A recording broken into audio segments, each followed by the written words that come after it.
Following Iranian Deputy Defense Minister Mehdi Farahi's confirmation in November 2023 of the finalization of plans to receive Russian Su-35 fighter aircraft, alongside Mi-28 attack helicopters and Yak-130 fighter trainers, Iranian Revolutionary Guard Corps General Ali Shadmani in the final week of January 2024 confirmed that his country had placed orders for jets.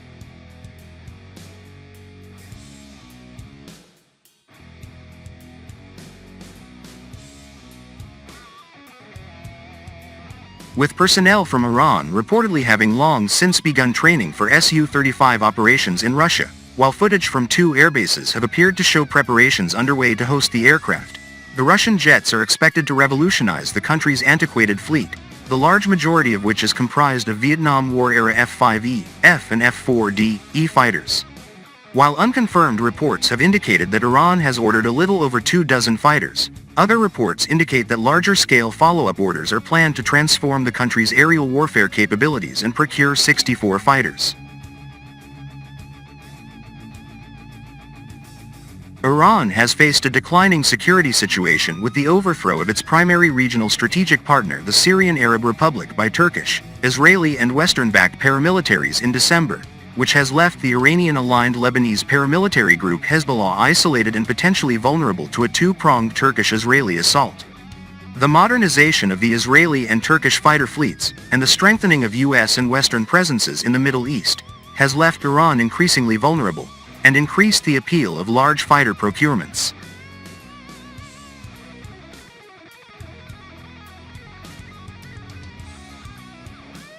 The Su-35 was initially intended to be built solely for export, as the Russian Air Force itself was intended to replace its Soviet Su-27 fighters with Su-57 fifth-generation fighters from the early mid-2010s.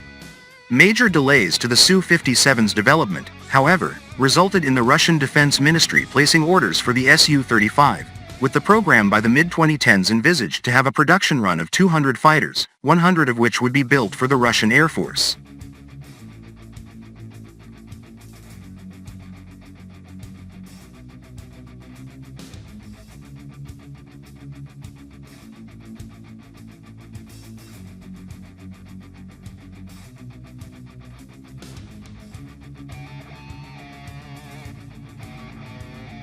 Although a significant number of countries expressed interest in the Su-35, those which have considered making purchases have consistently been dissuaded from proceeding due to threats of Western economic sanctions. Indonesia and Egypt, which did place orders in 2017 and 2018, both suspended their orders due to such threats. The possibility of Su-35 exports reaching well over 100 fighters was previously raised, as Russia offered India a licensed production deal for 114 of the aircraft in the late 2010s under the Medium Multi-Role Combat Aircraft (MMRCA) tender, which would be accompanied by large-scale technology transfers. India terminated the tender in 2020, and has since shown an interest in the Su-57.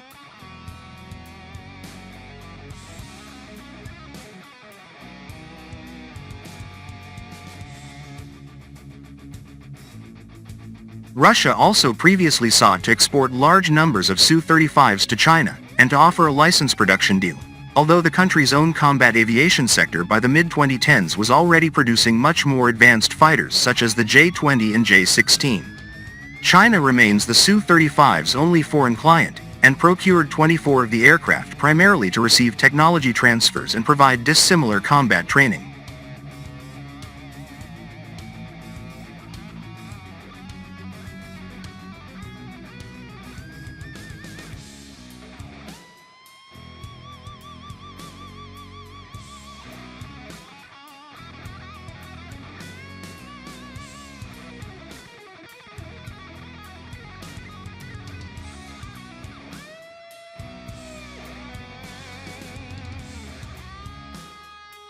With only 24 Su-35s having been delivered abroad, the program's export performance has been considered thoroughly underwhelming.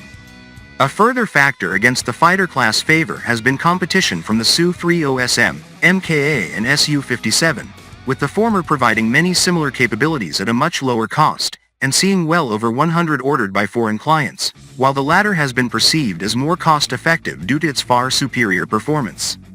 Iranian orders thus have the potential to mark a major turnaround in the Su-35's export profile. The country's 17 squadrons of obsolete fighters, between them fielding close to 300 aircraft, provide significant room to accommodate sizable orders for the Su-35, with procurement of 64 fighters being highly plausible. This would bring Russian industry close to its program goal of exporting 100 fighters, albeit not in the way originally expected. While the Su-35's procurement costs remain relatively low, its high maintenance needs are not expected to translate into high operational costs in Iranian service due to the country's low labor and energy costs, which makes a large fleet more viable. Large Iranian orders could allow Su-35 production to continue into the 2030s exclusively for export, as the Russian Defense Ministry transitions orders to the Su-57.